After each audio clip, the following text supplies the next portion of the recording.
Trey Gowdy told CBS showed exactly why America needs more people like him in Congress. In a recent television interview, outgoing Congressman Trey Gowdy made a statement that spoke to his personal character.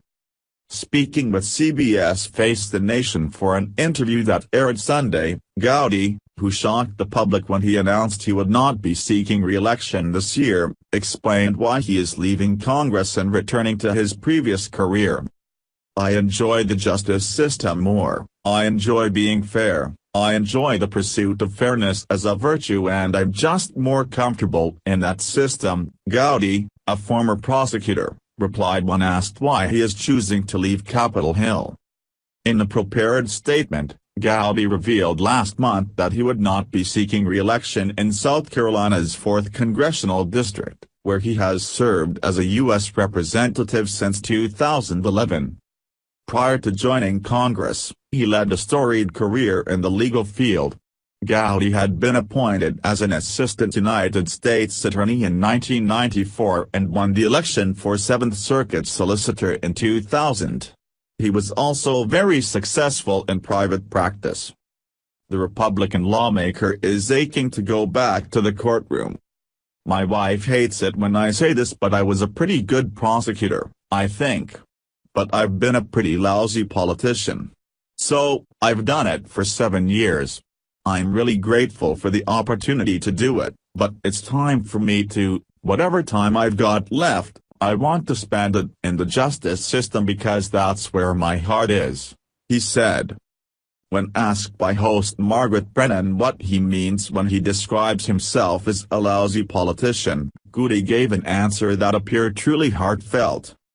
"The fact that someone disagrees with me does not make me challenge their love of the country, it doesn't make me believe that they are corrupt.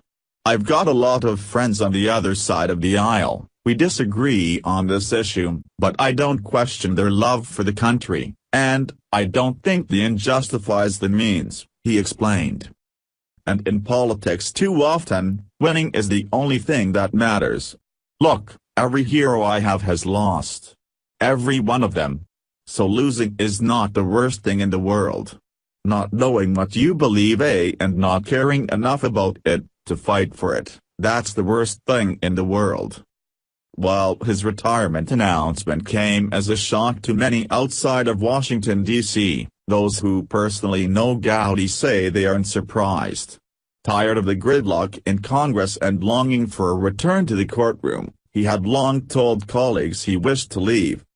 Aside from his retirement plans, Gowdy appeared on CBS to discuss the release of the GOP memo and what it says about the members of the FBI who obtained a FISA warrant to spy on the Trump campaign. The Republican lawmaker argued that the warrant on former Trump campaign advisor Carter Page would have never been granted without the existence of the controversial Steele dossier funded by the Democratic National Committee and Hillary Clinton's presidential campaign. "I have real questions about the process the Bureau went through in 2016, Gowdy said, pointing out where he disagrees with FBI Director Christopher Wray, someone he greatly admires, but who vehemently opposed the release of the GOP memo. "I also hope that it's a one-off, that a FISA application contains errors and product that is funded by a political opponent. I hope that's a one-off," the congressman explained. He was very clear in adding that he believed the vast majority of those in the FBI are superb employees, and that only the integrity of a select few involved in the FISA warrant application are in question. Gowdy is the only GOP member of the House Intelligence Committee to have viewed the FISA application in its entirety. He has played an integral role in exposing what many in the GOP are arguing was abuse and bias by the FBI and the Department of Justice. On Friday, Republican members on the committee released a long-awaited memo detailing impropriety in how the surveillance warrant, which depended heavily on information gathered from partisan entities, was granted. When asking the Foreign Intelligence Surveillance Court for permission to spy on Page, the FBI presented information gathered from Fusion GPS, An opposition research firm hired by the Democratic Party and Clinton's campaign team to find damaging information on Trump amid the 2016 election. The information compiled in the dossier, much of which has since been debunked, was gathered by Christopher Steele, a former British intelligence officer who was openly opposed to Trump's candidacy. The memo reveals that not only did the FBI rely on this partisan information, but it also did not tell the FISA court that it was relying on the dossier. Additionally, the FBI pointed to news reports regarding alleged Trump-Russia collusion. However, these headlines were the result of dossier leaks made by Steele. The entire process, Gowdy argued, reeks of abuse. It's both the Steele dossier, and who paid for it, and whether or not it was vetted, but it's also what was not in it. This is an application to a court, he said. So I get that Adam Schiff and others are worried about what's not in my memo. I wish they were equally concerned about what's not in the FISA application, which is a lot of important information of the source and its sub-sources, and the fact that he was hired by the DNC and the Clinton campaign, and the fact that he was biased against President Trump.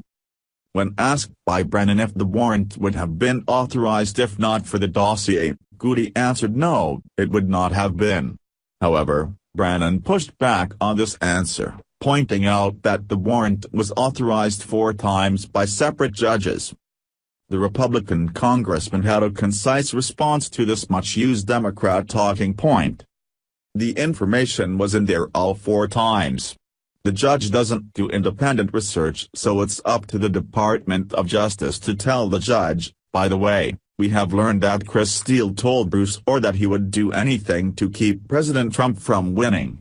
By the way, we need to let you know Chris Steele has been dismissed as a source for the FBI, he said. Questionable details on how the FBI was able to obtain a surveillance warrant have been made public since the release of the memo, something Trump has touted as proof that the ongoing investigation into his campaign is motivated by partisan elements. To be sure, Gowdy also stated on CBS that there would be a collusion investigation regardless of the dossier, pointing to other instances during the election that warrant review. I actually don't think it has any impact on the Russia probe, he said. There is a Russia investigation without a dossier.